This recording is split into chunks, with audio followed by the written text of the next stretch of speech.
Baik, salam sejahtera bagi kita semua. Sebelumnya, perkenalkan, nama saya Esa Bayu Ramadan. Nama saya Komang Adiriandana. Dan nama saya Muhammad Rizky Ramadan. Pada kesempatan kali ini, kami akan membahas mengenai proposal pameran kesenian angklung yang akan diadakan di SMK Sore Madiun pada tahun 2024.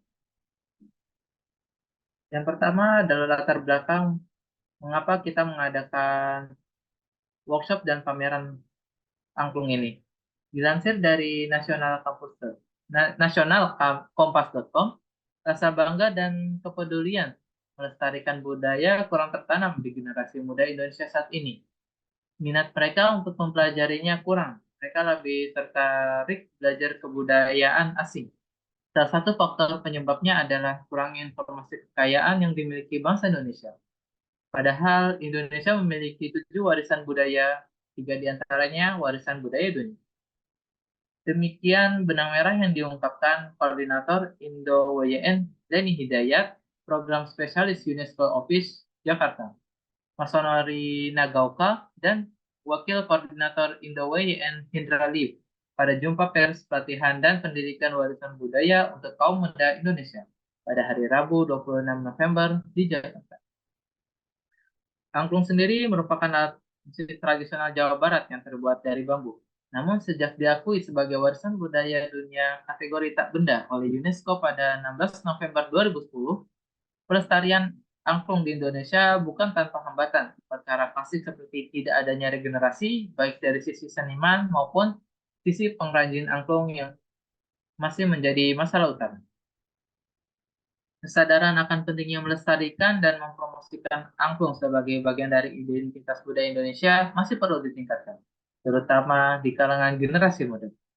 Sebagian dari upaya untuk memperkaya dan mempromosikan seni budaya Indonesia, SMK Sore Madiun berencana untuk menyelenggarakan pameran kesenian angklung,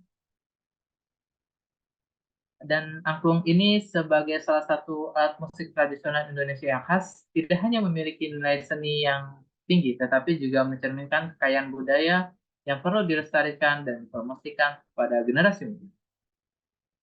Adapun tujuan kegiatan pada workshop dan pameran kesenian angklung ini, pertama untuk sarana hiburan para siswa dan siswi di sekolah.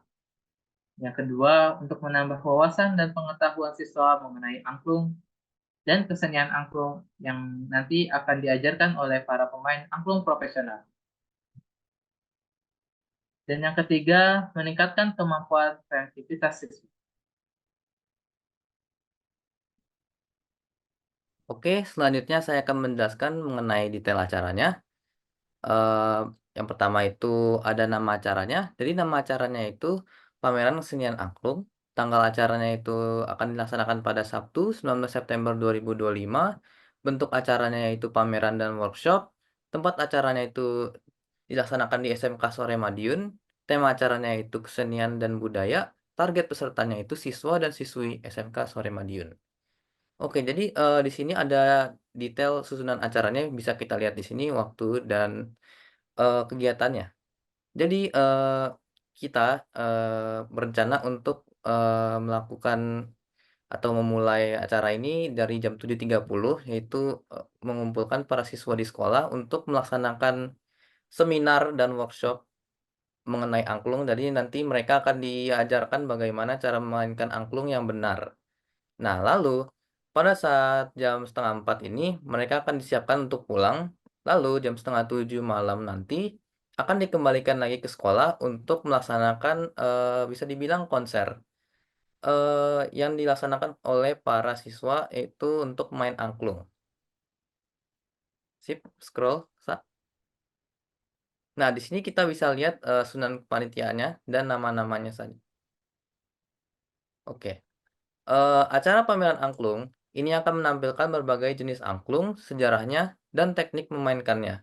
Workshop angklung juga memberikan kesempatan pada para siswa untuk diajarkan memainkan angklung secara langsung oleh pemain profesional. Pada pembelajaran angklung, kami sepakat untuk menggunakan metode hand sign Kodaly. Kami mengambil referensi dari sebuah jurnal yang berisikan penelitian terhadap pembelajaran angklung di SMPN 4 Kota Serang, SMAN 2 Krakatau Steel, dan PKK Kota Serang yang menggunakan metode Hands-on-Kodali sebagai pembelajarannya. Dikutip dari jurnal Angklung sebagai bahan pembelajaran di sekolah dan masyarakat, dikatakan bahwa saat mempelajari angklung, siswa dan siswi dapat dengan mudah membaca ritmik dan melode dengan metode hand sign. Metode hand sign ini mengilustrasikan nada dengan simbol atau posisi dan bentuk tangan yang berbeda untuk setiap solmisasi. Dengan begitu, ketika kita memainkan angklung, tidak akan kebingungan dan tentunya lebih mudah untuk memahami dan memainkan angklung dengan perpindahan nada yang cepat tanpa perlu memikirkan nilai di setiap notasinya. Penggunaan metode Hansen Kodali ini dalam pembelajaran angklung melibatkan proses berpikir yang sederhana dan menyenangkan. Metode yang melibatkan pemahaman dan kemampuan praktis dengan bermain musik secara berkelompok. Oke, selanjutnya. Ya, yang berikutnya anggaran dana untuk menunjang kesuksesan event ini. Berikut saya sajikan anggaran dana dengan total biaya Rp38.820.000, yang beberapa mencakup penyewaan angklung, bot, band, pembicara untuk seminar, dan stage decoration satu set seperti lighting, genset, kipas air, sound system, serta operator dan alat band standar. Scroll set. Untuk pengajuan kontributor bisa menghubungi kontak dari tim kami yang sudah tertera di proposal. Ya.